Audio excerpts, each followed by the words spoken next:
વિશ્વ યોગા દિવસ નિમિત્તે વડોદરાની પ્રખ્યાત રંગોળીની પ્રદર્શની યોજવામાં આવી છે, જે વડોદરાની પ્રખ્યાત એવા રંગોળી પ્રદર્શનકાર એવા સહજ રંગોળી દ્વારા આ કાર્યક્રમનું આયોજન કરવામાં આવ્યું છે, જેમાં 33થી વધુ એવા રંગોળીનું આ પ્રદર્શની યોજવામાં આવી છે। ખાસ કરીને વાત કરવામાં આવે છે વિશ્વ યોગા દિવસ નિમિત્તે સહજ રંગોળી દ્વારા અનેકો વખત એવા કાર્યક્રમોનું આયોજન કરવામાં આવે છે, જેમાં જે દિવસ હોય છે, ધાર્મિક દિવસ હોય છે કે સામાજિક દિવસ હોય છે, તે પ્રકારની જે રંગોળીનું તે પ્રદર્શની યોજવામાં આવે છે। આજે ખાસ કરીને વાત કરવામાં આવે તો વિશ્વ યોગા દિવસ નિમિત્તે 33થી વધુ એવી રંગોળીઓની પ્રદર્શની યોજવામાં આવી છે, જેમાં યોગાની જે અદ્ભુત જે ક્રીડા છે, જે કલા છે, તેને દર્શાવવામાં આવી છે। 33 જેટલી રંગોળીઓ કરવામાં આવી છે અને આજે મુખ્ય મહેમાન તરીકે વડોદરાના એવા યુવા અને શિક્ષિત સાંસદ ડૉક્ટર હેમાંગ જોશી પણ વિશેષ રૂપે ઉપસ્થિત છે ને તે સહજ રંગોળી ગ્રુપના જે આ રંગોળી પ્રદર્શન છે, જે કલાકારો છે, તેને આ તેમની કલાને તેઓ બિરદાવી રહ્યા છે। ત્યારે આપણે હેમાંગભાઈ જોશી છે તેમની સાથે પણ વાત કરવાનો પ્રયત્ન કરીશું। સહજ રંગોળી ગ્રુપના જે સંચાલક છે તે અત્યારે વડોદરાના જે સાંસદ છે, યુવા અને શિક્ષિત સાંસદ એવા હેમાંગ જોશી સાથે તેઓ મળી રહ્યા છે, તેમને અભિવાદન કરી રહ્યા છે। તેવી રીતના અત્યારના હાલના દ્રશ્યો તમને જોવા મળશે। 30થી વધુ એવી સહજ રંગોળીઓ કરવામાં આવી છે, જેમાં જે યોગાની જે ક્રીડા છે તે દર્શાવવામાં આવી છે। તમામનો જે સાથ સહયોગથી આ રંગોળીની જે પ્રદર્શની છે તે તેમના સાથ સહયોગથી કરવામાં આવી છે। સહજ રંગોળીના જે કલાકાર છે, સર શું કહેવું છે આજે વિશ્વ યોગા દિવસ વાત કરીએ આપણે તો વડાપ્રધાન નરેન્દ્ર મોદી દ્વારા 2014માં આ યુએનમાં મૂકવામાં આવેલો, હવે વિશ્વ યોગા દિવસ તરીકે ઉજવવામાં આવે છે। સહજ રંગોળી ગ્રુપ દ્વારા 33થી વધુ રંગોળીઓનું પ્રદર્શની કરવામાં આવે છે, તમે નિહાળવા આવ્યો છો, શું કહેશો? આજે સૌપ્રથમ તો આપના પ્રતિષ્ઠિત ન્યૂઝ મીડિયાના માધ્યમથી સર્વે વડોદરાવાસીઓને આંતરરાષ્ટ્રીય યોગ દિવસની શુભેચ્છાઓ પાઠવું છું। આ 10મો આંતરરાષ્ટ્રીય યોગ દિવસ અને એની અંદરની થીમ કે yoga for self and society, સ્વ અને સમાજ માટે યોગ, એ થીમ અંતર્ગત આજે સહજ રંગોળી ગ્રુપ દ્વારા ખૂબ જ સુંદર અને આહલાદક રંગોળી, યોગ મુદ્રાઓની અને યોગના આસનોની એક રંગોળી બનાવવામાં આવી છે। અને જે થીમના મધ્યમાં કે જેનું બ્રહ્માંડનું પણ મધ્ય છે, એવો ઓમકાર, અને ઓમકારથી શરૂ થઈ અને તમામ સૂર્ય નમસ્કારથી લઈ વિવિધ આસનો અને યોગની વિવિધ મુદ્રાઓ, એની જે રંગોળી 20થી વધુ આર્ટિસ્ટ અને 3-4થી વધારે દિવસોમાં આટલી મહેનત કરીને જે બનાવી છે, ઇનઓર્બિટ મોલ ખાતે સર્વે જ્યારે લોકો અહીં આવી અને આ રંગોળી નિહાળવાના છે, સર્વે લોકોને રંગોળી નિહાળી અને પ્રેરણા મળે એવી સુંદર રંગોળી કે જેની અંદર જે લોકો યોગ રંગોળીની અંદર દર્શાવ્યા છે એમના એક્સપ્રેશન સુદ્ધા આપણને સમજ પડે છે। આટલું સુંદર એમનું રંગોળીનું જે કળા છે, એ કળા બદલ સર્વ સહજ રંગોળી ગ્રુપના અગ્રણી અને સર્વ એમના કલાકારોને હું ખૂબ ખૂબ અભિનંદન અને શુભેચ્છાઓ પાઠવું છું।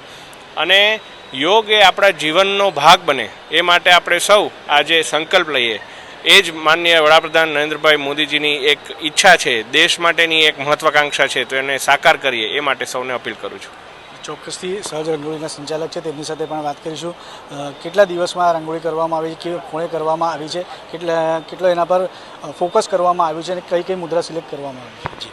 અમે સહજ રંગોળી ગ્રુપની પરંપરા રહી છે કે કોઈ પણ પ્રસંગને અનુરૂપ અમે એક થીમ લઈ અને રંગોળી કરતા હોય છે। જ્યારથી માનનીય વડાપ્રધાન નરેન્દ્ર મોદી સાહેબે યોગ દિવસ જાહેર કર્યો છે 21 જૂનને, ત્યારથી સહજ રંગોળી ગ્રુપ દર વર્ષે 21 જૂનમાં અમે યોગની થીમ લઈ અને એક રંગોળીનું વિશાળ આયોજન કરતા હોય છે। આ વખતે અમારે ગ્રુપના 20 આર્ટિસ્ટે છેલ્લા 3 દિવસની દિવસ રાત મહેનત સાથે અહીંયા 33 રંગોળીનું એક સુંદર કમ્પોઝિશન બનાવીને 30x30 ફૂટની એક વિશાળ રંગોળી બનાવી છે, જેની અંદર જે રીતે સાહેબે કહ્યું એ પ્રમાણે ઓમકાર એટલે બિગ બેંગ જે આપણે થિયરી છે, બિગ બેંગના રૂપમાં ઓમકાર જ આપણી હિન્દુ માઇથોલોજી પ્રમાણે કહેવાય, ત્યાંથી આખી સૃષ્ટિનું સર્જન થયું। ત્યાર પછી જે યોગાનું ફોર્મેશન આવે, આપણે યોગાનું ઇવોલ્યુશન કહીએ તો સૂર્ય નમસ્કાર, વિવિધ યોગ પછી ડેવલપ થયા અને અંતમાં અમે એ બતાવવાની કોશિશ કરી છે કે આપણા જે સેલિબ્રિટીઝ છે એ લોકો યોગ કરે છે। વચ્ચે સેન્ટરમાં આપણે માનનીય નરેન્દ્રભાઈને લીધા છે અને એ બધા યોગ દ્વારા એક પબ્લિકમાં અવેરનેસ ફેલાય કે યોગ થકી આપણે આપણું જીવન કેટલું સુંદર બનાવી શકીએ છીએ। પાશ્ચાત્ય નહીં પણ એક આપણું જે પોતાનું જે છે એના થ્રુ, અને એક અવેરનેસ માટે જ અમે લોકો કાયમ માટે થીમ બેઝ રંગોળી બનાવતા હોય છે। તો જાહેર જનતા આવે ને એની એક યોગ પ્રત્યેની જાગૃતતા વધે, એ અમારો એમ હોય છે। અને એ રીતે અમે આજે અહીંયા ઇન ઓર્બિટ મોલમાં રંગોળીનું પ્રદર્શન ચાલુ થયું છે. એક વીક સુધી વડોદરાની જનતાને નિહાળવા મળશે. જી, ચોક્કસથી સહજ ગ્રુપના જે સંચાલક છે તેમના દ્વારા પણ જણાવવામાં આવ્યું કે એક અનોખી રીતે તેમને યોગા દિવસની આ ઉજવણી કરી છે. વર્ષોથી તે હવે યોગા દિવસની જે ઉજવણી છે તે કરતા આવ્યા છે, તેને અનુલક્ષીને આજે યોગા દિવસની આપણે ખાસ કરીને વાત કરીએ તો મધ્યમાં ઓમકાર એટલે જે પ્રમાણે તેમને વાત કરી, જ્યારે સૃષ્ટિનું નિર્માણ થયું ત્યારે એક બિગ બેંગ થયેલું હતું, ત્યારે આ ઓમકાર સ્વરૂપનું નિર્માણ થવામાં આવેલું. ત્યારબાદ જે યોગ છે તે યોગનું નિર્માણ કરવામાં આવેલું હતું. તે યોગથી લોકોની ઘણી એટલી શારીરિક પીડા અને માનસિક પીડા તેનાથી દૂર થતી હોય છે.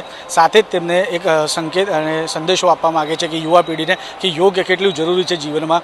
સાથે જે સેલિબ્રિટી હોય છે તે સેલિબ્રિટી પણ હવે યોગના તરફ વળી રહ્યા છે અને યોગ તરફ વળીને પોતાનું સ્વાસ્થ્યની કાળજી લઈ રહ્યા છે. સહજ રંગોળી ગ્રુપ દ્વારા વર્ષોથી એવા દિવસો છે તે દિવસો દરમિયાન તે પોતાને રંગોળીનું એક્ઝિબિશન મૂકતા હોય છે. ખાસ કરીને ગત વર્ષે પણ યોગા દિવસ નિમિત્તે તેમને રંગોળી પ્રદર્શન કર્યું હતું. આ વર્ષે પણ તેમને 20 જેટલા કલાકારોના મદદથી 2 થી 3 દિવસમાં આ રંગોળી પ્રદર્શન યોજવામાં આવ્યું છે. રંગોળી પ્રદર્શન જોવા માટે મોટી સંખ્યામાં જે રંગોળીના જે પ્રેમી છે તે પણ જોવા આવી રહ્યા છે. આ ખાનગી મોલમાં રાખવામાં આવ્યું છે, તેથી એની એન્ટ્રી ફી તદ્દન નિઃશુલ્ક છે. કેમેરામેન નવનીત પરમારની સાથે Satyam Nevaskar, nation plus news Vadodara. સમાચારોના સતત અપડેટ મેળવવા માટે અમારી નેશન પ્લસ ન્યૂઝની યુટ્યુબ ચેનલને સબસ્ક્રાઇબ કરો, બેલ આઇકન દબાવો અને જોડાયેલા રહો ફેસબુક, ઇન્સ્ટાગ્રામ અને ટ્વિટર પર.